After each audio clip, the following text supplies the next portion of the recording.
Buonasera ai titoli con le principali notizie. Palermo, mala movida, ancora una rissa davanti a una pizzeria, centinaia di multe e sequestri, tornano in piazza i residenti di via Macheda per chiedere sicurezza. Crisi idrica, in Sicilia si corre ai ripari, nuovi pozzi, dissalatori e reti da sistemare. La Protezione Civile avvierà 52 interventi nei prossimi 2 mesi. Agrigento, capitale della cultura 2025, arriva il monito del ministro Musumeci sui ritardi. Smettiamola con il muro del pianto. Ponte sullo Stretto, ad una settimana dall'apertura dello sportello per gli espropri, 150 i cittadini che hanno chiesto informazioni. A Catania, Piazza Europa nell'oblio, da poco riqualificata e già vandalizzata per una mancanza di controlli. Apre il Vinitaly, il salone ricorda Marisa Leo, donna del vino siciliano, vittima di femminicidio, in vetrina le etichette della nostra regione. L'Isola Bella torna a incantare i turisti. A Taormina, dopo i lavori di manutenzione straordinaria, il sito riapre al pubblico per la stagione estiva. Il Palermo non sa più vincere contro il Cosenza, rimedia un altro pareggio. Di Buttaro e Tutino le firme del match.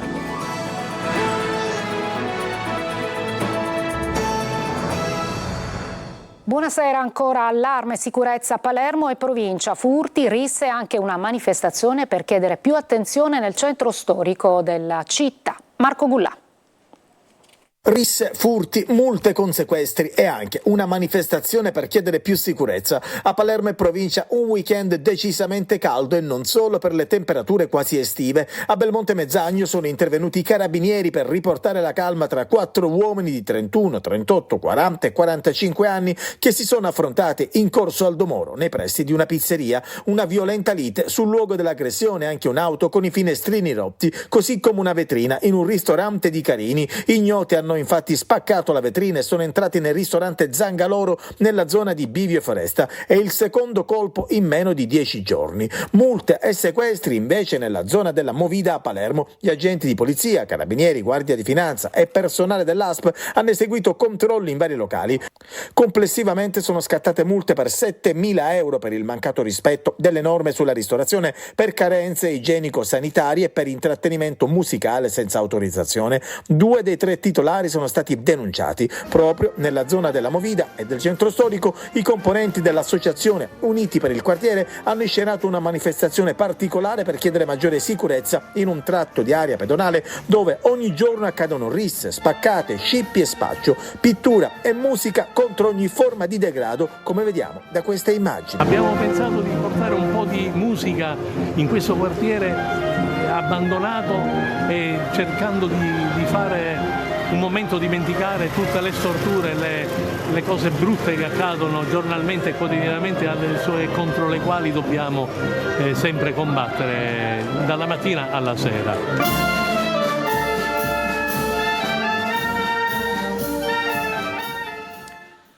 Durante i controlli serali nelle zone della Movida catanese, polizia, carabinieri, guardia di finanza e vigili del fuoco e anche vigili urbani hanno multato 2 discoteche non in regola. Altre violazioni nella zona del Teatro Massimo, sono scattate decine di multe per sosta selvaggia e mancato uso del casco. I carabinieri hanno anche contestato l'occupazione abusiva del suolo pubblico ai titolari di un bar di via Vittorio Emanuele che aveva invaso il marciapiede, la sede stradale, con sedie e tavolini. 52 opere contro la crisi idrica in Sicilia, corsa contro il tempo per prepararsi a fronteggiare un'estate con poca acqua nelle case, nelle campagne e nell'industria. Manlio Viola. Trovare falde acquifere, costruire pozzi, sistemare e realizzare dissalatori, pompe di sollevamento delle acque negli invasi, riparare le reti idriche con la brodo, deviare fiumi e torrenti utilizzabili per gli usi non potabili. Sono 52 le opere che la Protezione Civile metterà in campo nei prossimi 60 giorni con i soldi che vengono dalla dichiarazione di emergenza idrica e siccità severa. L'isola cerca di far fronte a quella che si preannuncia essere un'estate difficile. Nella richiesta di stato d'emergenza che la Giunta regionale ha trasmesso al Consiglio dei Ministri c'è anche l'elenco delle opere che si possono fare subito. Il prossimo appuntamento è comunque fissato per mercoledì 17 aprile, quando la cabina di regia voluta dal presidente Schifani tornerà a riunirsi. In quella occasione i tecnici al lavoro in queste ore dovranno illustrare proprio al presidente tutti i progetti su cui è possibile far partire subito i cantieri che sono stati rispolverati dai cassetti dell'amministrazione. Per poter arrivare a fine anno la Sicilia deve recuperare 180 milioni di metri cubi d'acqua, la metà delle risorse idriche necessarie per una gestione ordinaria annuale, insomma dispone di poco più del 50% del fabbisogno. Una situazione che nei siciliani riporta alla memoria scene e disagi di oltre 20 anni fa, e così è iniziata la caccia a serbatoi e autoclavi. Per le famiglie la crisi idrica significa, secondo le associazioni dei consumatori, anche una spesa non prevista che può andare da 300 fino a 1000 euro, che si aggiunge al caro bollette idriche. Adesso ad Agrigento il ministro della Protezione Civile Nello Musumeci sulla città capitale della cultura 2025 dice: smettiamola con il muro del pianto. Davide Sardo. Agrigento ha questa opportunità, smettiamola di stare davanti al muro del pianto, smettiamola ogni tannicchia di dire ma meglio rinunciare, e cavolo, abbiamo un'opportunità che capita una volta ogni 100 anni e continuiamo a discutere con i problemi. Va bene, vuol dire che troveremo la soluzione per cogliere una straordinaria opportunità. Voi capite che significa in Europa, nel mondo, proiettare per un anno Agrigento capitale della cultura. Così si è espresso il ministro della Protezione Civile e delle Politiche del Mare Nello Musumeci in riferimento alle ricorrenti polemiche su impreparazione e ritardi nella prospettiva di Agrigento 2025. L'ex presidente della regione siciliana ha inteso spronare gli amministratori locali, in primis il sindaco Franco Miccichè, e i cittadini agrigentini a rimboccarsi le maniche, lavorare di squadra per essere pronti a tagliare il traguardo di capitale della cultura.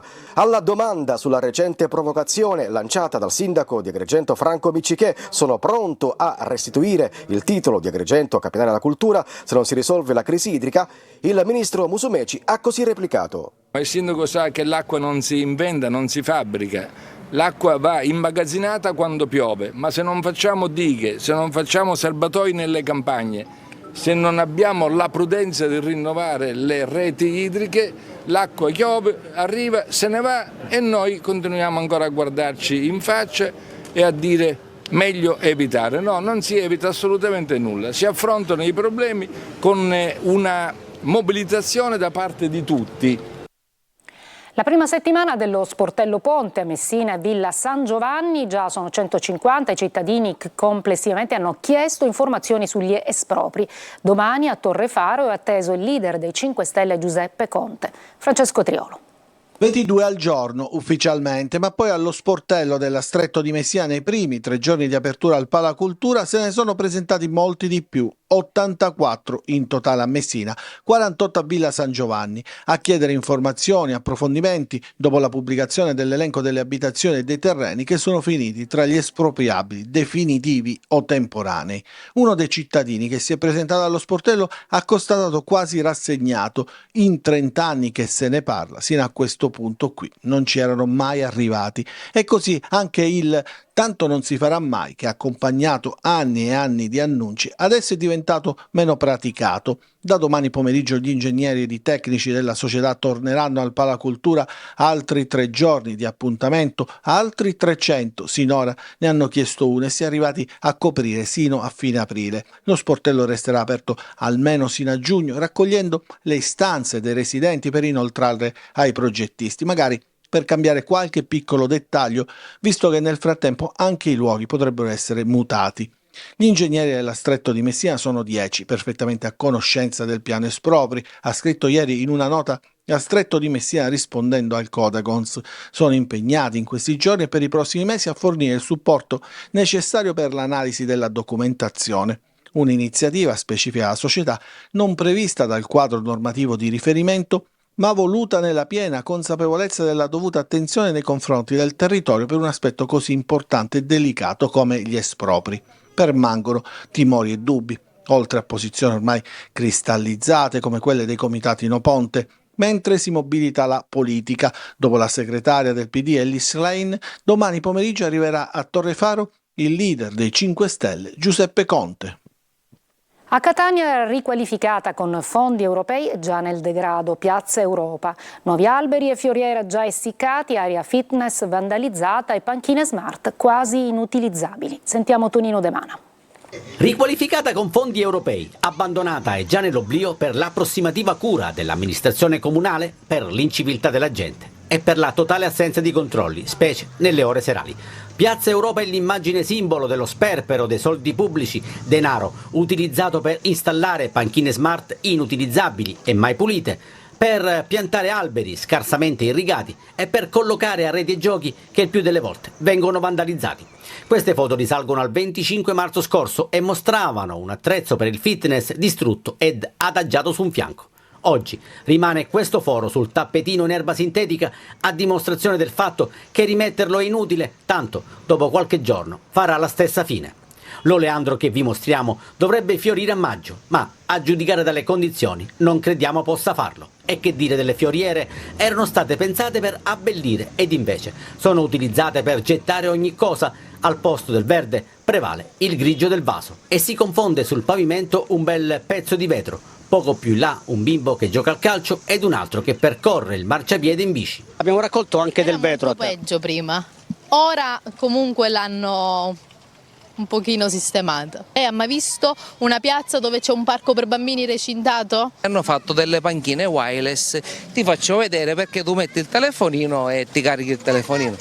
Però non lo so, vedere sta piazza in queste condizioni è solo uno schifo. Che delusione questa panchina wireless. Infatti io ero venuto qua tramite l'amico mio, mi diceva che c'erano queste panchine wireless, mi volevo sedere magari per utilizzare questo dispositivo, ma purtroppo per il degrado non è possibile. Dalla riqualificazione alla mortificazione di Piazza Europa. Allora, meglio fare un salto alla vicina San Giovanni di Cuti. Da queste parti si può godere della brezza marina passeggiando in un borgo suggestivo per poi immergersi nelle acque dello Ionio, già calde in vista dell'estate, che da queste parti dura tutto l'anno.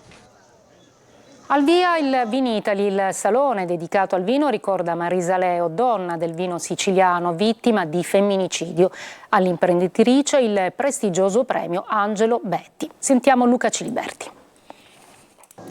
Sì, grazie. Io innanzitutto vorrei rivolgere un ringraziamento al Presidente Bricolo, all'amministratore delegato per la sensibilità che Ente Verona Fiera ha avuto quest'anno al Vinitaly nel riconoscere a Marisa Leo, una donna appassionata di vino, una grande comunicatrice che ha cambiato il volto anche della comunicazione vitivinicola nella nostra regione, questo riconoscimento, che è il riconoscimento anche dell'associazione di Marisa Leo che è qui sul palco insieme a me. Voglio ringraziare anche il Ministro Lollobrigida per la sensibilità.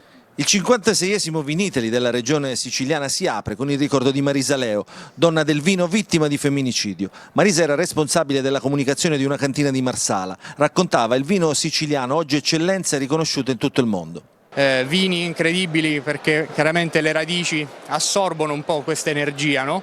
Per cui è bellissimo poter far vivere ai consumatori queste diversità. Al padiglione Sicilia espongono 139 cantine, una dozzina di consorzi e 25 produttori di oli, tutte eccellenze del brand Sicilia che oggi temono anche per il conflitto in Medio Oriente. Le imprese italiane sono capaci di crescere anche nei momenti di crisi, come hanno dimostrato negli ultimi anni, a fronte per esempio prima della pandemia e poi della guerra terrificante della Russia in Ucraina che perdura ancora oggi. E infatti lo scorso anno, nonostante i venti di guerra intorno all'Europa, noi siamo cresciuti più in esportazione di altri grandi attori internazionali e abbiamo conquistato la quinta posizione come paese esportatore al mondo. Produzione, innovazione e ricerca, ma soprattutto confronto tra un wine lover in quello che ormai rappresenta il più importante salone del vino italiano, che proseguirà fino al 17 qui a Verona e sul quale la Regione Sicilia con il suo assessorato all'agricoltura ha investito molto, anche in vista dell'appuntamento del 2025, quando la Sicilia sarà regione europea dell'enogastronomia. Una breve pausa poi a Taormina per la riapertura al pubblico dell'Isola Bella.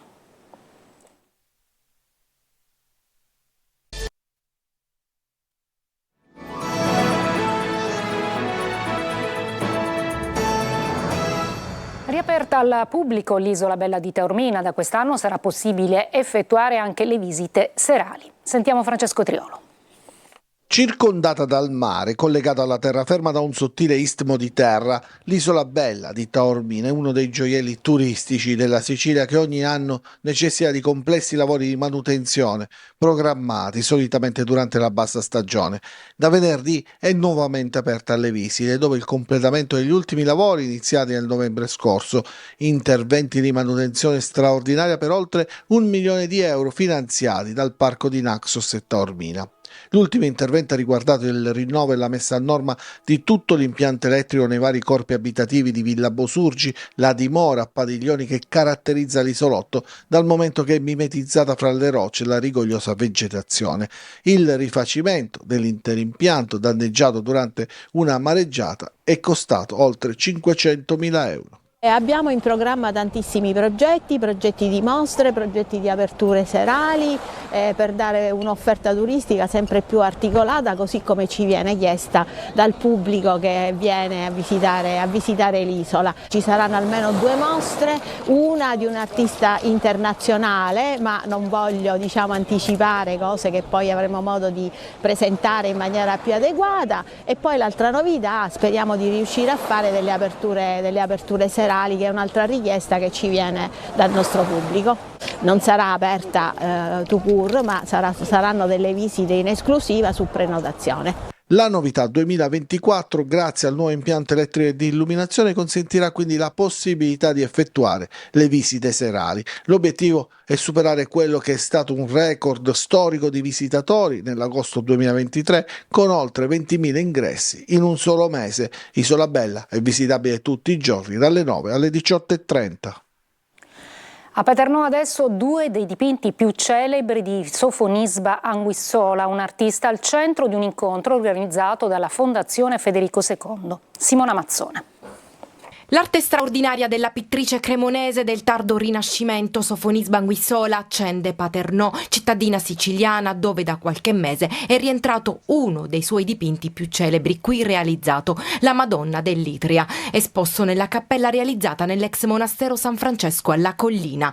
Se ne è parlato nel corso dell'incontro intitolato Insieme per Sofonisba, voluto dall'Assemblea regionale siciliana e dalla Fondazione Federico II, in collaborazione con il comune di Paternò. La Fondazione Federico II già dalla passata legislatura, quando ero un semplice componente del Consiglio di amministrazione, aveva messo gli occhi su quello che dovesse essere un rientro dell'opera a Paternò. La famosa ritrattista, che ha vissuto anche nell'isola parte della sua longeva vita perché a 40 anni sposò il nobile Fabrizio Moncada, fratello del viceré di Sicilia, e si trasferì a Paternò, scelse di dipingere per professione nonostante il contesto dell'epoca immerso in un universo prettamente maschile, diventando famosa anche in Europa, soprattutto in Spagna, dove è stata ospite alla corte di Filippo II. Un mito che ha aiutato moltissimo alle altre donne che dopo lei hanno voluto fare la pratica artistica. Il suo passo per la corte spagnola e anche che il grandissimo Vasari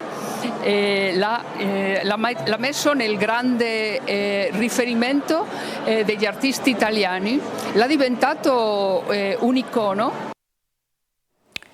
Una breve pausa e poi il calcio.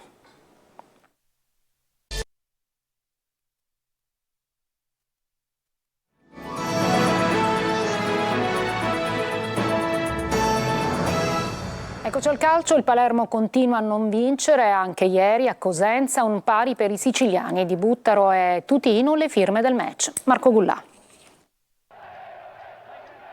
Poteva e doveva essere la partita del riscatto. Non è stato così. Il Palermo inciampa a Cosenza 1-1 dopo essersi ritrovato in vantaggio. Il gol di Buttaro aveva illuso, poi questo fallo ingenuo e inutile di Ceccaroni ha permesso ai calabresi di pareggiare con Tutino su calcio di rigore. Il trailer di un film già visto, un altro pareggio per il nuovo allenatore Michele Mignani, un'altra volta il Palermo raggiunto come sabato scorso nella partita casalinga contro la Sampdoria. Un'altra occasione che vola via, pari anche nel conto dei legni, prima il palo del Cosenza con Calò, la risposta del Palermo con la traversa di Mancuso. I rosanero non sanno più vincere, anche se il tecnico Mignani vede il bicchiere mezzo pieno. La squadra rispetto alla partita della Sampdoria abbia fatto passi in avanti perché ha avuto sotto certi aspetti una buona gestione della palla e secondo me ha anche creato presupposti per andare a fare male all'avversario. abbiamo subito poco, abbiamo subito una ripartenza e un calcio di punizione nel primo tempo e una ripartenza al rigore nel secondo tempo. Il Palermo ha comunque tenuto il pallino del gioco, ha dominato per larghi tratti ma non ha graffiato sotto porta. Secondo me noi abbiamo giocato bene, loro avevano tipo punizione nel primo tempo che ha preso la palla e poi il rigore. Io sono veramente orgoglioso della squadra dell'oggi perché per me noi ha fatto una bella partita, peccato per non abbiamo vinto. Prossimo impegno venerdì sera al Barbera contro la capolista Parma. Io mi fermo qui, è tutto per questa edizione di Sicilia 24, grazie per l'ascolto e buona serata.